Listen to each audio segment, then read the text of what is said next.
ముండ్ల అల్లిక తెచ్చి శిరముపై గుచ్చే, చేదు రసమును తెచ్చి దాహమునకిచ్చే, వరుస దెబ్బలతో దేహమును దున్ని వస్త్రహీనుని చేసి అపహాస్యమాడి, ఆదయను చూచి నా హృదిని పరచి స్తుతుల సింహాసనము నీ కోసమే వేసి, సంకీర్తన చేసి ఆరాధనే పాడి నా చేతులతో నిన్ను భజించని.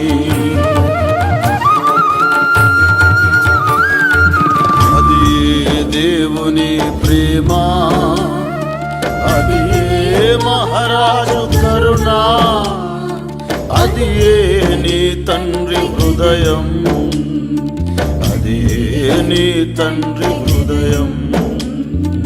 ఎవరు చేస్తారా